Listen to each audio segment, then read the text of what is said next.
I'm going to make one of my favorite dishes of all time, crêpes. And when I smell the batter being cooked up, it transformed me to my childhood. My grandmother used to make these for me, and my mother in the restaurants and the kitchens over here. And this particular recipe is killer. You cannot miss this one. You've got to try it. We're going to take a traditional crêpe and we're going to fill it with a sweet cream cheese, and we're going to top that with a cherry sauce. I'm telling you, this is something like you've never had before. You're going to make this over and over. You're going to make this for your friends. You're going to make this for breakfast, lunch, dinner, a dessert, whatever you want. Sometimes you want a little something light instead of something heavy. This is going to fit the bill, and man, is it tasty. So I'm going to use Rainier cherries, by the way. You can use any kind of cherries you want. You know, the darkest sour cherries, they all work fine. So let's start cooking. All right, so now it's time to make the crêpe batter, and what we'll start with is 2/3 cup of all-purpose flour, unbleached of course, and I'm going to put just a touch of Madagascar vanilla. That gives it a je ne sais quoi. So the next ingredient is a little bit of milk. This is 3/4 cup of milk, but I'm only going to put in about half just to stir in the batter a little bit so that it can make it so that it's a kind of a thick paste over here. And then we're going to be adding the eggs and the rest of the milk over here. And then after that, I'm going to add a little bit of honey as well as a pinch of salt. And the salt actually helps to bring in the flavors very nicely. It helps to enhance the sugary flavors. All right, one of the things that takes the longest is making the cherry sauce. It has to be a type of reduction sauce. We're going to start off with half a pound of the cherries here. Now, the best way to really pit these is to do it by hand with something like this. There are cherry pitters. I don't have one, so I got inventive. And this is the sleeve of a meat thermometer. So you just put it right about in the center, and you push it gently, and out comes the pit. Look at that. How easy is that? These little homemade inventions. So once again, just push it right in the middle, and then out comes the little pit right at the end, right over there. Okay, so we'll put these in this nice saute pot over here. Oh, these cherries look amazing. I'm going to use 1 cup of water to start off with, and we're going to put that on a medium fire over here. And later on, I'm going to be adding some honey, but not until later, because I want to see. All cherries are different. You have one batch that's going to be sweeter than another. It depends on the variety. So you don't want to add anything until it reduces to a certain consistency where it makes it so that it's a nice thick sauce. Then we'll taste it, and then we'll adjust. Okay, so it's Father's Day tomorrow, and it's my birthday next weekend. And my son just gave me this apron over here. It's from World of Warcraft, one of his favorite games to play. And it's a pretty good apron, actually. It's made of a nice material. It's got pockets. I can put things in it. So I'm happy, he's happy, and we're cooking. So now I've got the batter. And I'm mixing it up very nicely. It's a nice creamy consistency over here.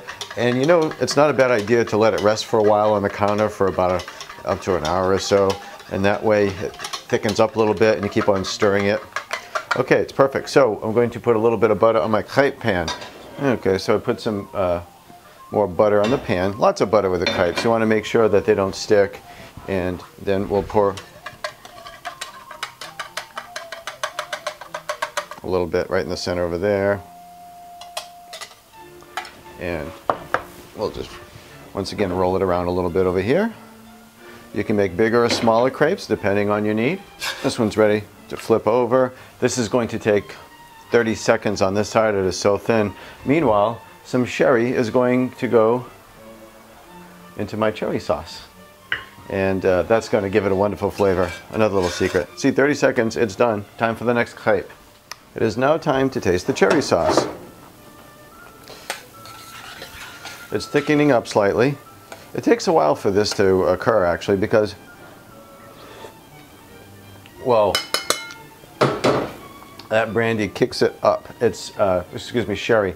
You could use brandy too, either one of them, but amazing. But the cherries are a little tart, so we do have to add some honey. So I'm going to add a couple of tablespoons of the honey, and that's going to round it up very nicely. There we go. And also, I'm going to use honey in something else. It's going to be the sweet cream mixture that goes inside the crêpe. Okay, so this is going to cook down a little bit further. It's It's a gentle reduction. So now over here I have whipped cream cheese, and I put in some lemon juice. It was a teaspoon. I have some key limes over here that are roly, and you gotta watch out.